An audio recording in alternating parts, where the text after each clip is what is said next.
And even though she disagrees very staunchly and has said so with my style of doing things, the things that provoked this to happen to begin with, she listened.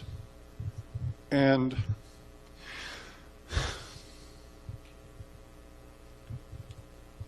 the first time I heard it, I saw it, I cried. And I cried because of the relief from all the years of lies and threats and twisted, sick people trying to demonize individuals who are just seeking some kind of justice and fairness in the world. And then I cried more because I recognized she was speaking for all of you. It wasn't about me. She made the most poignant, powerful statement about men's issues that exists. And for that, we all owe her dearly. Thank you.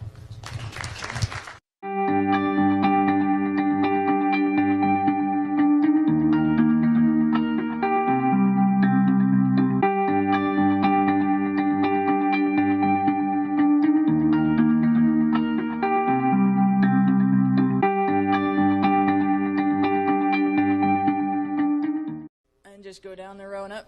Introduce yourselves and maybe a little bit about your involvement with the film. You know, how you got introduced to Cassie and how you got involved in the film.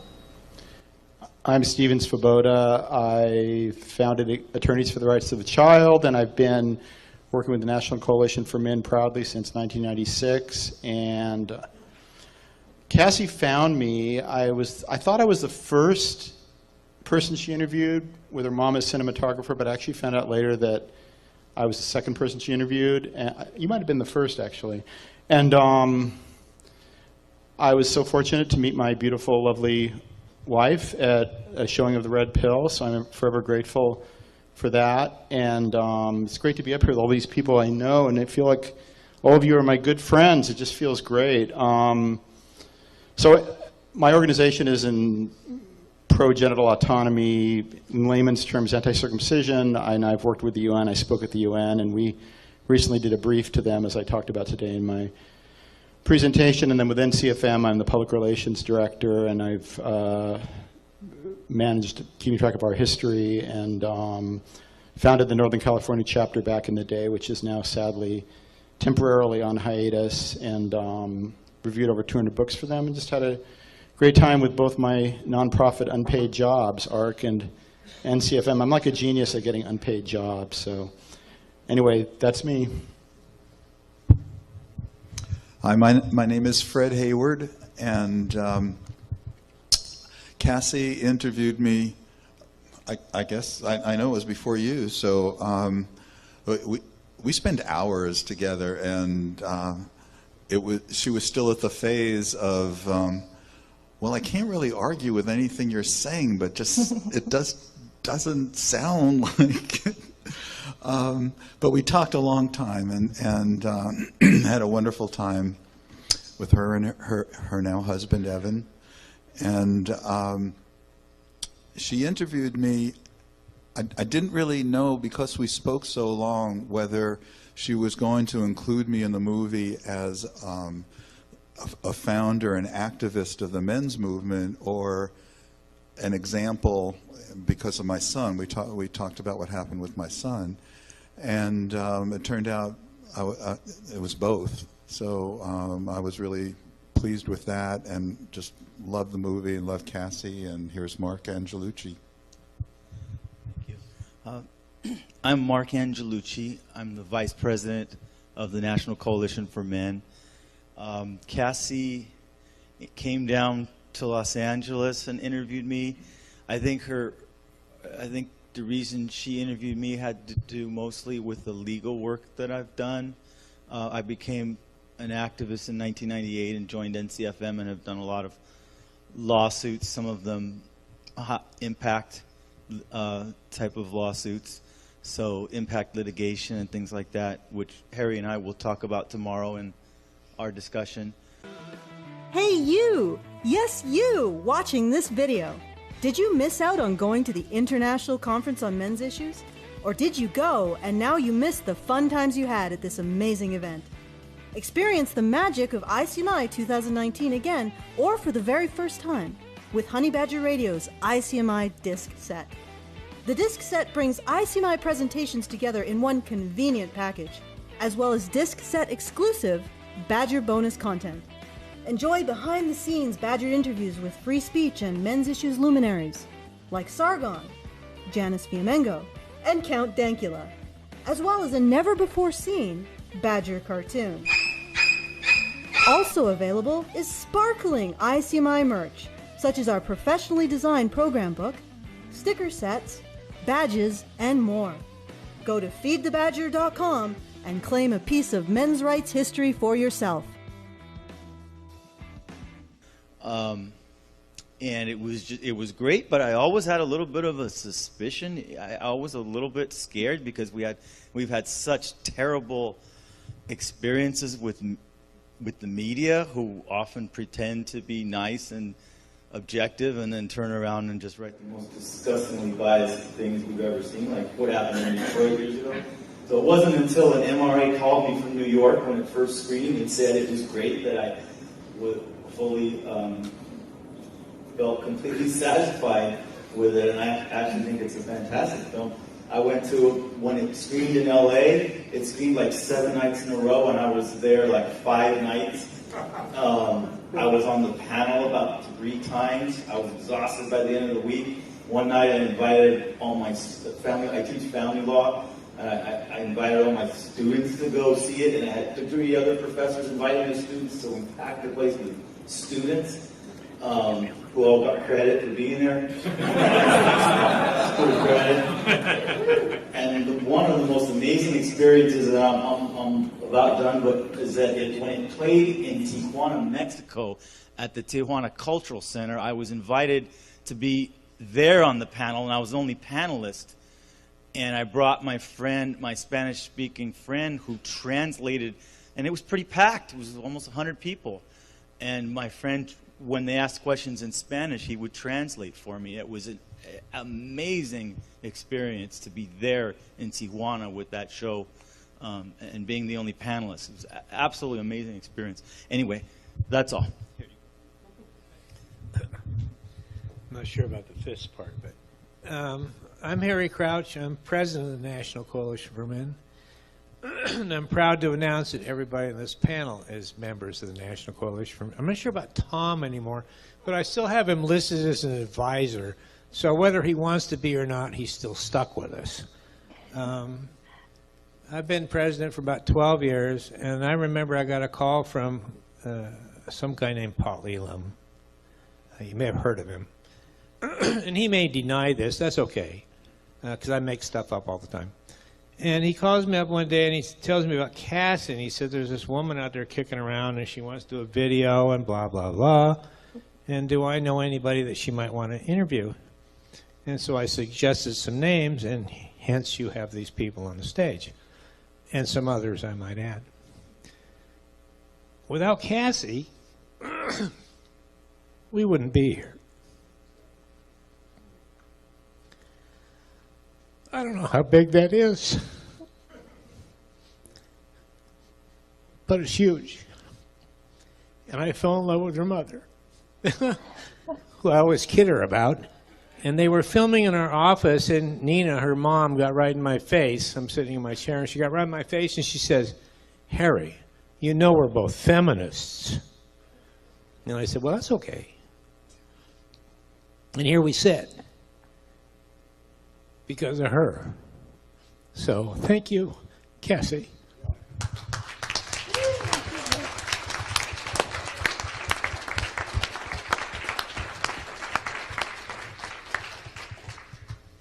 Hi, I'm Tim Goldich.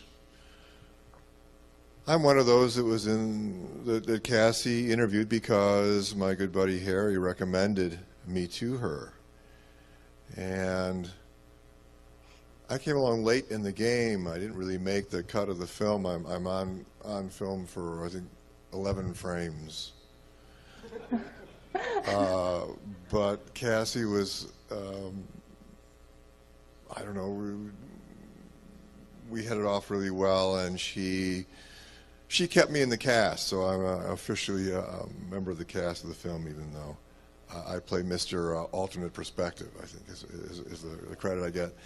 And I premiered The Red Pill here in Chicago at the MKP Men's Center. I just put it out there, like some kind of Facebook Evite, you know, and a little blurb like in the local reader, and it was incredible. Like, there was a very large room, and it just packed. It was like 150 people came to see this film, and I consider it the single most convincing. You know, if you want to convince, if you want to red pill someone, show them the red pill. You know, and it's the incredibly convincing film. It's brilliant. Couldn't say enough about it. It's great. I'm Paul Elam, founder of A Voice for Men, and I recall back, it's been a long time, it was 2012 or 2013, I forget which year, I got an email out of the blue from a woman who said she was possibly interested in making a film about the men's movement. And I just sort of dismissed it, to tell you the truth, because I get occasional emails from students that want to do documentary projects and things like that, and I'm sorry, the fist rule.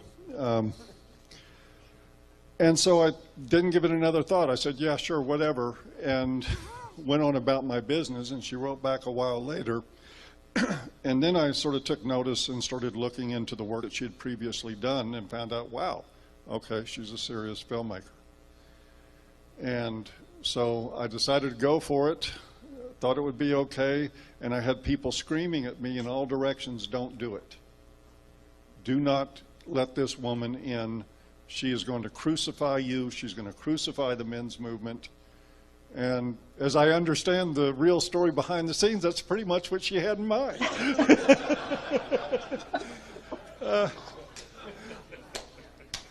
And I debated on it and thought, you know, maybe she is. Because as Mark pointed out quite rightly, that's our experience with the media. They lie, they twist, they distort everything. And I thought, well, if she's going to go through making a film and interview a lot of people, maybe she will do a hit job. But damn, she's going to get an earful before she does. And guess what? It turns out that unlike most of the media, Cassie J is a human being with integrity.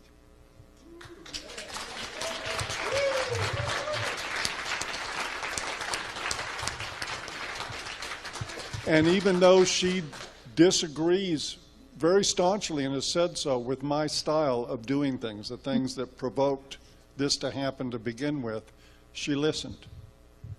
And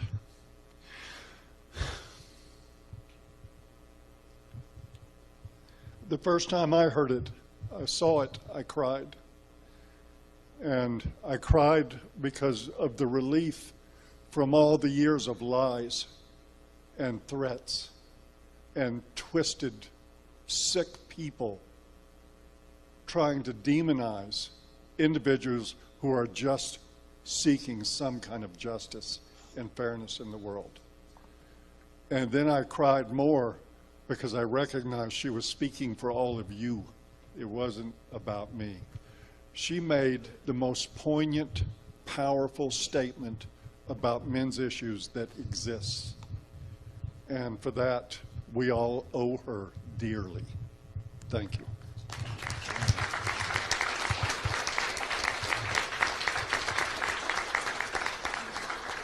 I'm Tom Golden, and I agree with everything Paul just said. You know, did you guys enjoy that movie? Did you enjoy it tonight?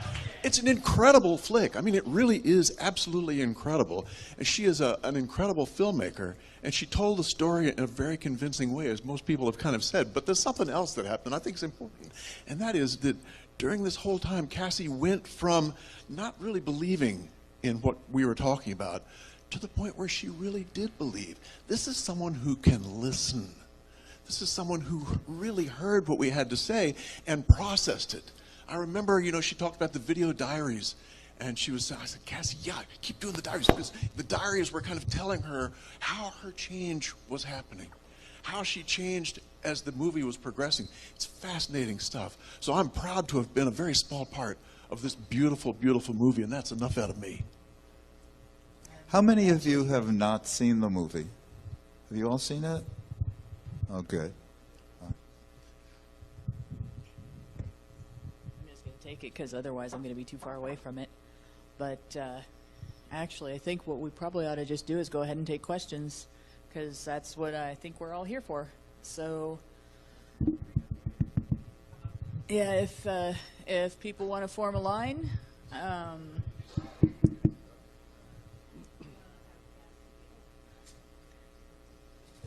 Oh, yeah, we definitely want Cassie to say a few words first.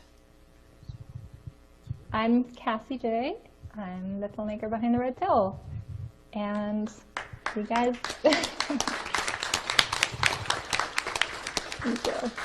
you guys got me all teary-eyed. I mean, it's really weird being up here on a TV right now with all of you guys, because, I mean, this project was started in 2013, however many years ago that was, 6 years. And you know, I'm still having to look back on those early moments and thinking of how I emailed Paul the first time, or when I met Harry the first time, and Mark and Fred. And I mean, it was a really long time ago, and it was the video diaries that helped me remember how far a different way I was starting this journey. I'm really glad I kept that video diary, and that was the last thing I chose to include in the film. Because I really didn't want to be a part of it. A lot of documentary filmmakers tout the fly-on-the-wall approach as being the most cinematic and artful, and the type of film that wins Oscars, sort of thing.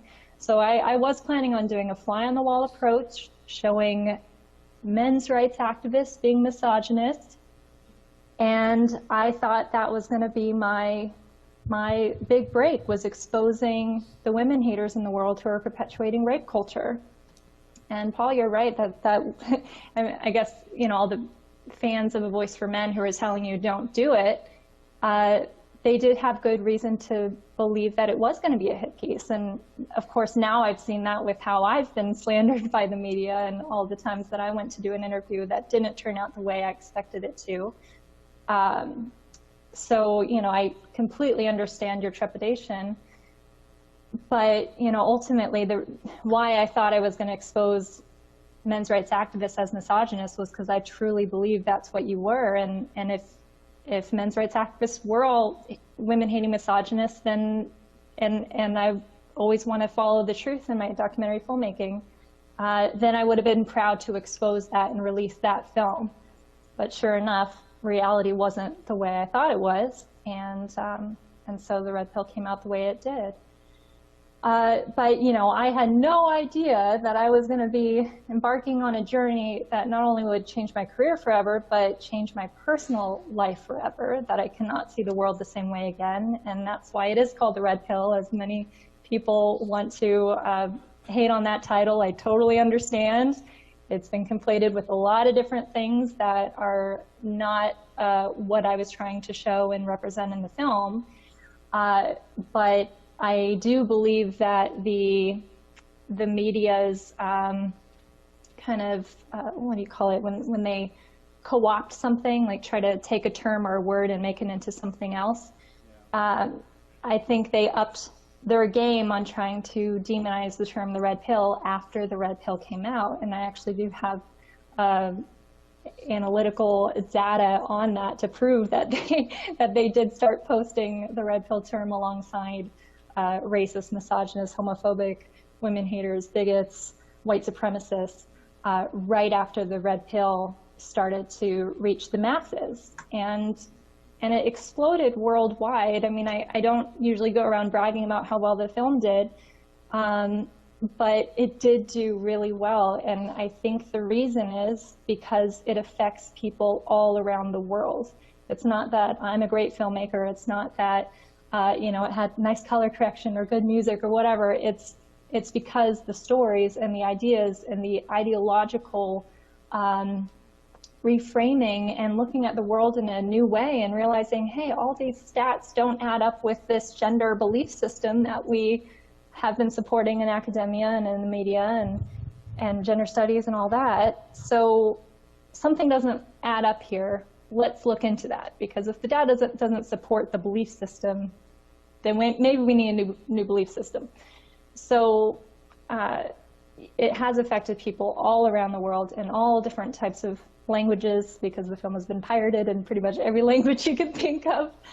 And I'm okay with that, because I want it to get out to all the different speaking territories. But I'm just really grateful to have supporters like you, have all those panelists on the stage who stand behind the film. I mean, that's a documentary filmmaker's greatest dream or worst nightmare, that the people you interview could either be for or against the film. And I've seen so many subjects of documentaries then go out and speak against the documentary, saying it was manipulative editing, and that's not what I said, and that's not what I meant, and they made me look a certain way that I wasn't. And I haven't seen anyone in the red pill say that. Well, maybe Michael Kimmel, but but pretty much for the most part, all of you guys have supported this film and knew that I was always, I wasn't acting out my video diaries. I wasn't trying to show the most salacious people on screen or get them in a moment of misspeaking what they actually meant. But if the misspoken words sounded misogynistic, then to amplify that as a soundbite. I'm just really grateful that all you guys, now having seen the film, trust me and respect the filmmaking and continue to support it for more people to watch.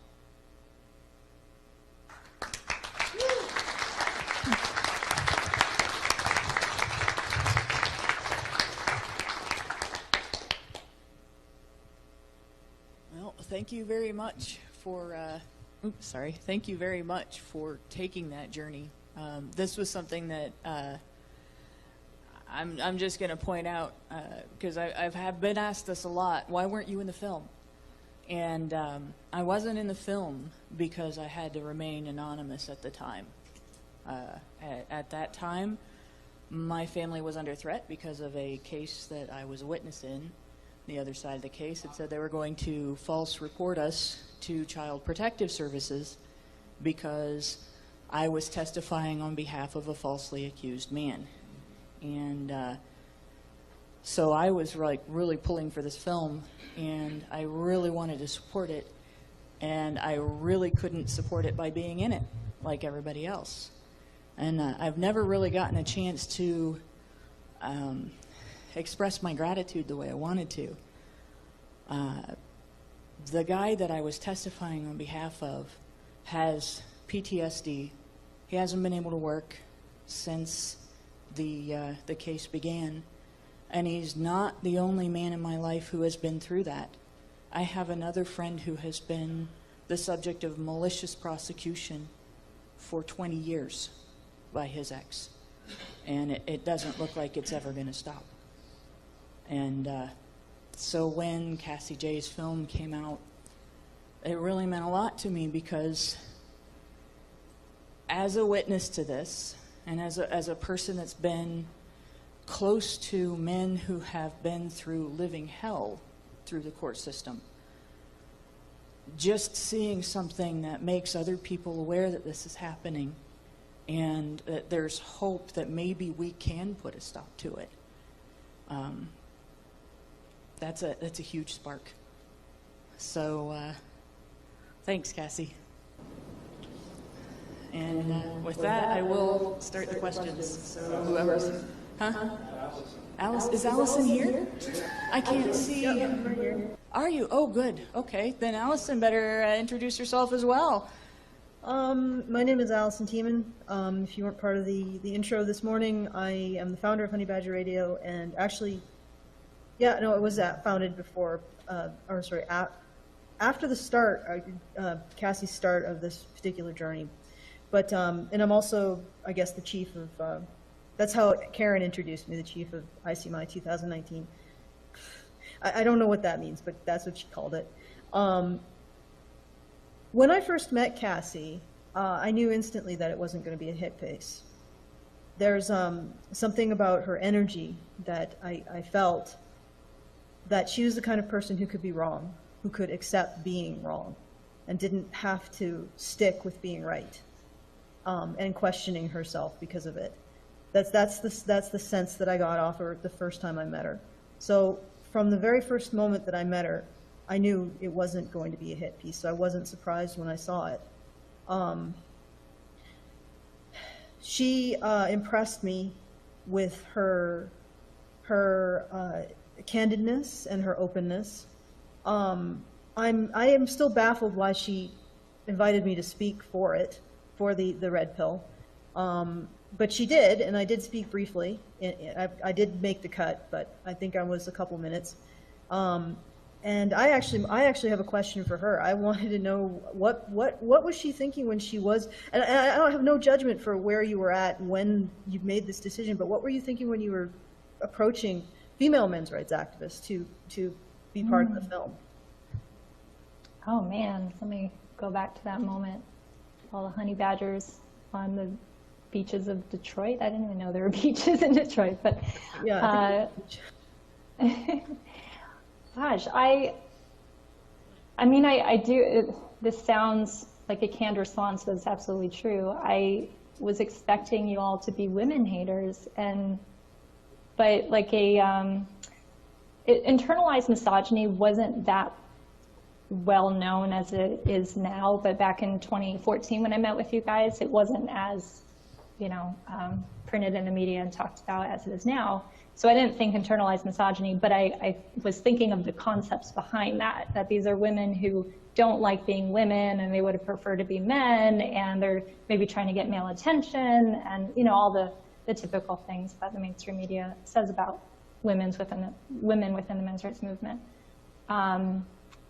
So it was really shocking when I spoke to each and every one of you for many hours. I don't know if you remember, we were on the beach, but then we also went and had drinks later at night, and we were like filming till the sun went down, and it got really casual, and we were just talking like friends, like old friends for a while, and I kept thinking, oh, they're gonna slip up, they're gonna drink a little too much and say what they really mean, and all the arguments you made could stand up to scrutiny.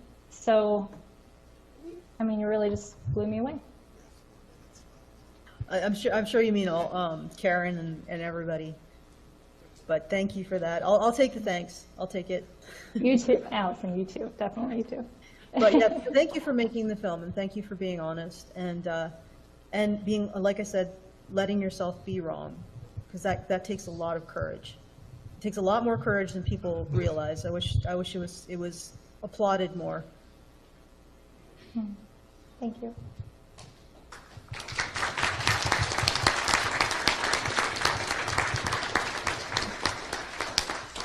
So just to keep the gush fest going, the film came along at a time in my life when I was going through a really difficult time, and there is no sense of isolation and loneliness quite the same as feeling as though you're the only person who has these thoughts and feelings, and if you dare tell anyone what you're thinking, you'll lose all your friends.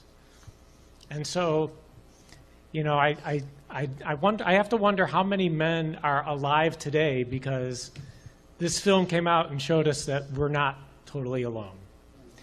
But to all you guys up here who just cried, I've read your words and seen your videos, and I just want to promise you, you're never getting laid after this goes out live on YouTube. Women find that unsexy, unless, Paul, they start a blowjobs for tears movement.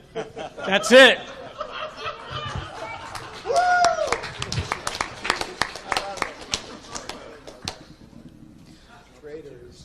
I want to make a comment as well, if that's okay. So I want to thank Cassie J. What you've been through was something similar to what I've been through. I was also a hardcore feminist. I grew up, I'm actually from California, the San Francisco Bay Area. So you can imagine it's a very blue state. Yes, exactly. And I'm trained, I'm a postdoc fellow, so I'm still involved in academia. I was trained as an experimental psychologist. After I saw your film, I also cried because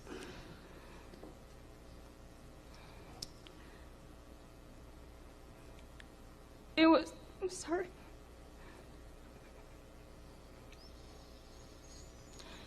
It was such a beautiful presentation of somebody who applied the proper research method, because that's something I care a lot about. I care about the truth. You apply the proper research method and you change your mind. And it dispelled the myth and the thinking that no feminist could ever change their mind. No one who's ideological before could ever change their mind. And especially a woman feminist. And that, and there's a question going around that why would a woman do that? Why would a woman give up her privilege in society and care about men's issues? And the reason for that is there's something more we care about than our privilege. Some of us care about truth. Some of us care about human beings. Some of us care about men, and men's issues are everyone's issues.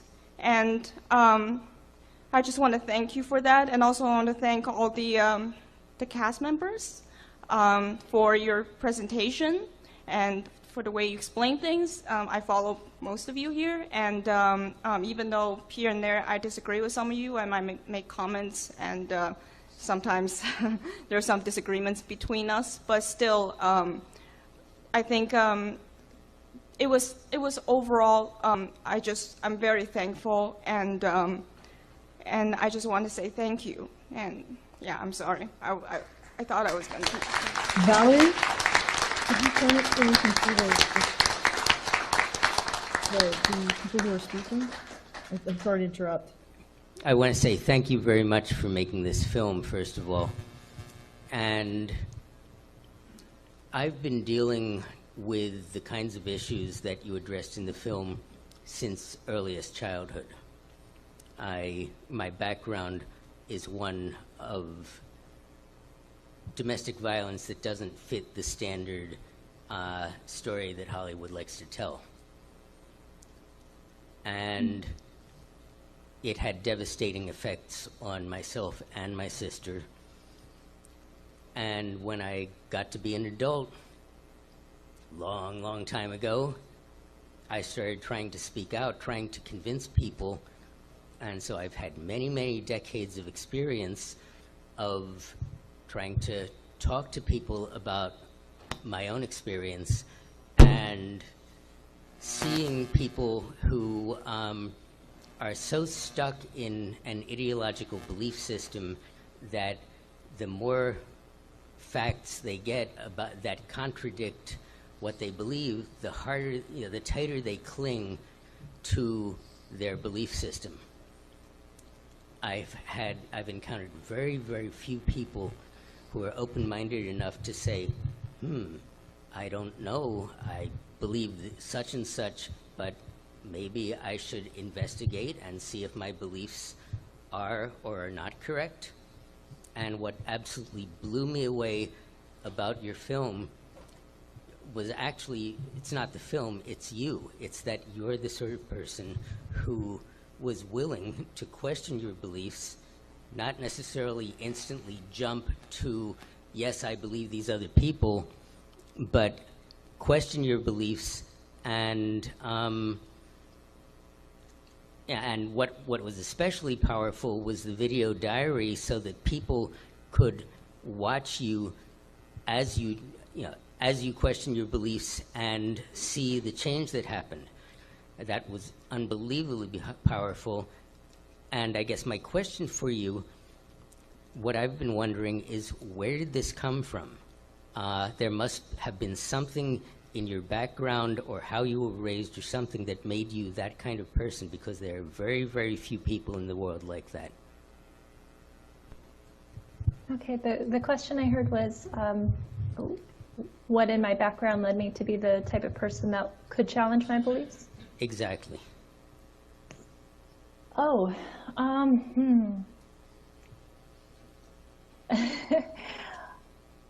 Well, this is the honest answer. Probably won't be a popular one, but I left a religion when I was in my late teens. So I grew up a very heavy evangelical Christian, but like very in that world. I don't, right now, I don't use a broad brush to paint all of them the same way, but it was just the church that I went to and the people that I was surrounded with, I started to question. And so that was the first time I left a belief system that I realized wasn't healthy for me. And then pretty much that same transition, that same chapter in my life, I left that religion and then I became a feminist. It was very traded one for the other. And then that was the next 10 years of my life was being a staunch feminist and really identifying with that community. Yeah, so I maybe that's what helped me be able to question my feminist beliefs, was because I had done it.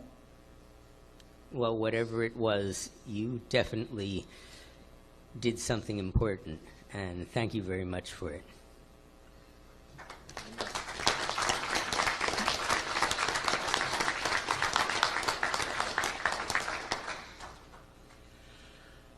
Gosh, I'm feeling a bit starstruck, actually. Yeah, thank you, Cassie, for a wonderful film, and all you good men for having the courage to risk, you know, what a potentially awful outcome, but it was incredible. I love the documentary because I think it really is very powerful and very gentle at the same time. Yeah. It's easy to engage with. It's a very tricky topic to talk about in other ways, but to see it presented in the documentary, I think it's so accessible, it's tenderizing. And I wanted to ask Cassie a personal question, and you may not want to answer it. I'm a psychotherapist, and I've got Parker in my name, so I'm a bit nosy. But last year at the men's conference in London, you did say that the making of the documentary had had an impact on your relationship, and I've just been really nosy and wondering if you'd be willing to share that. You said it had a positive impact on your relationship, and I just wondered if you'd be willing to share that. And if you're not, then I'll just go and take my seat. Well, I'll take my seat anyway, but... Let me see if I heard you correctly. It's just a little muffled. Were you asking how making the film impacted my personal relationship? Yes, you just mentioned it to me very briefly last year at the London conference. And just being nosy and a psychotherapist, if you're willing to share it, I'd really like to hear. Was I on the right category with my relationship to my husband? Is that right? Yes, yes. Yes. Yeah, Oh, okay. Yeah. Sorry, it's hard to hear over here. Oh man, in every way, it impacted my relationship with my now husband for the better. We've been together for 8 years now. We got married last summer, so we've been married for 1 year. And we were together for 2 years before I started making the red pill. So we met in 2011. I started the red pill in 2013. And oh my goodness, bless his heart, that man put up with a lot. Not only the first 2 years of us being together and me just, as what Aaron Pizzi would say, is a domestic terrorist, an emotional terrorist in the home. I mean, there's a reason why the saying "happy wife, happy life" came to be.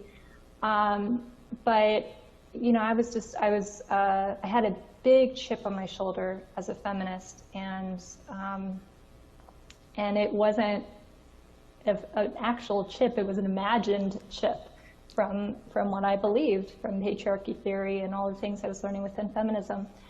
So, I really gave him a lot to forgive me for and be patient with me. And then I started making the red pill, and interestingly enough, he wasn't pressuring me or influencing me to sympathize with men's issues at all. Actually, he grew up in Berkeley, California, to a very feminist household. His parents were both feminists, are both feminists. And one of his parents worked with Planned Parenthood for a while, and they're in Berkeley. So he grew up that way, and I guess probably believed all the same things I believed within feminism, but he didn't have the same kind of chip on his shoulder like I did. So when I started to question my beliefs, I would bounce ideas off of him and tell him what I was learning from Harry Crouch or what Paul Elam said or Karen Strawn, and he would just be a good listener. I mean, he's a very sound-minded person, an individualist, probably aligns with Stoicism, that kind of way of walking through the world. And he would, but he's a pragmatist, if that's the way you say it. He's very technically minded, and he wants the facts, and he doesn't care about your feelings. But so I would share some of what I was learning, and I would have a lot of conversations with my mom, who was also filming with me. And it was a very slow process of me starting to come around and start to question things. And there were definitely markers that started to chip away at my feminist armor. Like learning the truth about the gender wage gap was a big, info bomb that I really wish I could have included in the red pill, because that was a big wake-up call for me. A lot of other issues I wish I included in the film, like false allegations. I wish I included that more, or suicide rates. But I just had so many aha moments. And just back to my husband and how we evolved, something I realized that was really interesting was the more I became sympathetic to men's issues, subconsciously, the better I treated him, which I can now reflect on and see. But also, this is just a metaphor or symbolic of the bigger thing that was happening between us. When I started to care about men's issues and see, take the red pill, so to speak, he started opening my door all the time. And I'm talking like we just leave our house and he opens the car door for me, or like we're wherever. There doesn't have to be an audience. It's, just in our own driveway, he's opening my door. And it took a while for that to occur to me that, wow, he just started doing this as routine. And he would yell at me if I went to open my own door. He said, no, let me do it. And so, of course, that's a small thing, but it's symbolic of the bigger thing, which was I started to appreciate him more and saw his role and had so much gratitude for him. And then he returned the same. He started to treat me like the princess of course every girl wants to be treated like, and our relationship just blossomed. So that's my hope for other women who watch the Red Pill movie, that they can start to appreciate the men in their life more, and by having that view in the world, they will also see the compassion and caring return to them. That's a lovely relationship model. Thank you.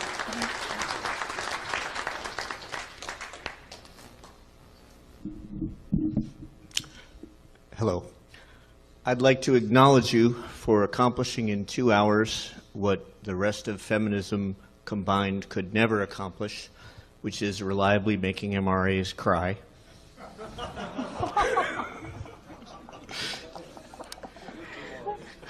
And I'd like to personally thank you for your generosity in making this film and sharing with us the diaries and where you started and how uncomfortable it was to move through that, because when I saw this movie, I was still reeling from my divorce and not being able to have a relationship with my stepkids. And the one thing I absolutely knew was that women could not be trusted. And if you could go from knowing that MRAs and men were out to get women and get to where you got to, then I could rethink that. So I thank you.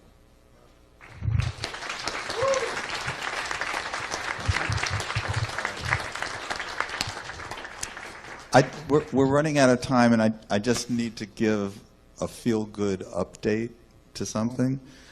I cry every time I see the loss of my son in that movie, and I just want you to know that 8 years later, that's my son and me, and he's back in my life.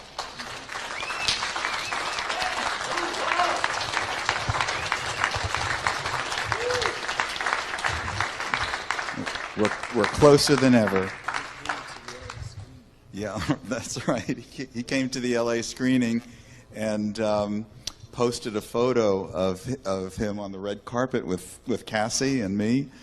And his mom saw that in Facebook and tried what used to work for her. You know, she said, "Oh, the dark force is back in our lives, and we have to call upon the shield of Jesus to protect us." And for the first time in his life, he stood up to her. He deleted her post, and he said, "I'm going to love my dad for the rest of my life."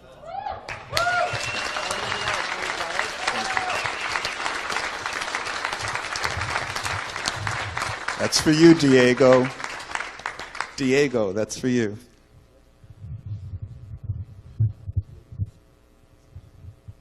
Someone was standing in line with a question and then walked back when Fred started talking. Oh, yeah. Well, while I'm holding the mic, I guess there's something I wanted to say.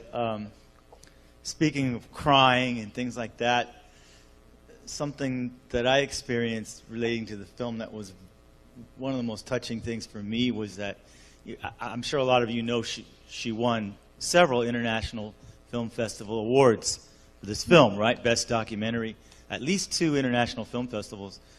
But the group Women in Film, which is a feminist-leaning organization, huge, they initially invited her to one location in Cass, because I forget where. I think it was in Santa Monica initially for their film festival, and then it was sabotaged by somebody, and they disinvited her. But then the same organization in a different location, and I think that would have been Hollywood, but I don't remember, invited her there, and I was there with her and her mother, and they showed it, and it was packed. They had a lot of other films they were competing against, and I was sitting right next to her when they announced that she won Best Documentary, and she bursted out crying. I mean, bursted out crying and just hugged her mother and asked me to use her phone to videotape when they went up there. Her mother went up there with her. That was another really amazing experience there, and I just can't. Yeah, there we go. Women in Film. I mean,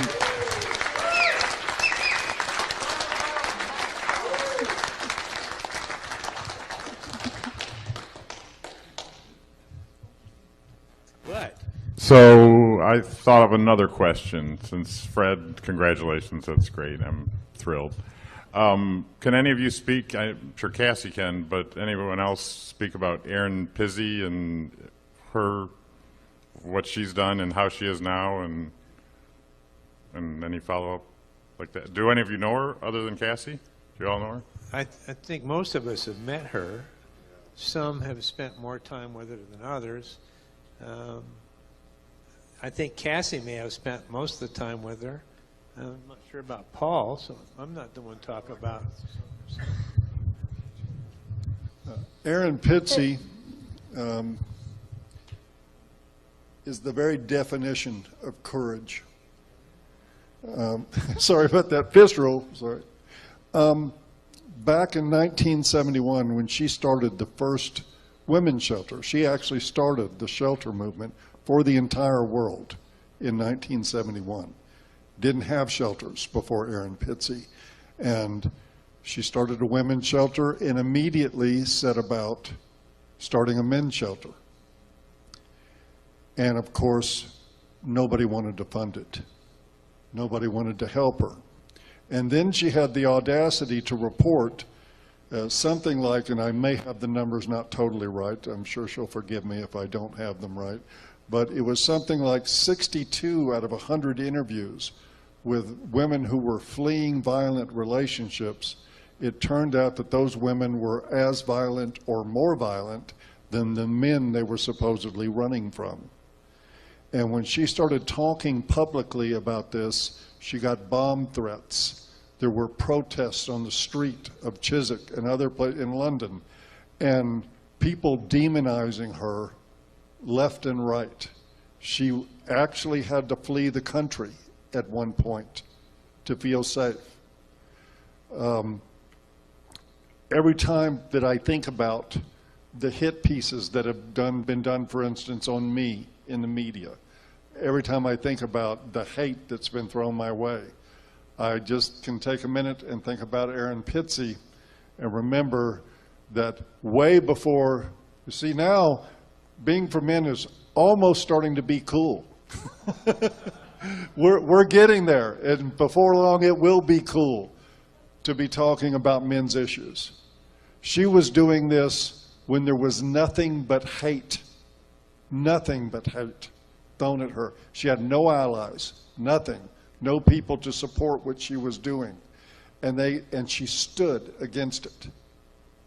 That's the thing. This one woman by herself stood up to this for decades, and she's still in her 80s speaking about these issues. She is a personal hero of mine. That's what I can tell you about Erin Pitsey.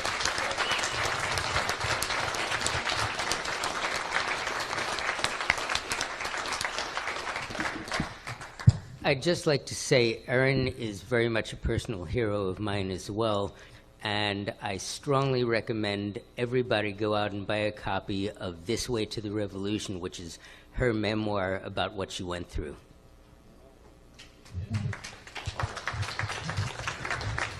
I don't come out of the basement much, but Erin Pitsey's something special.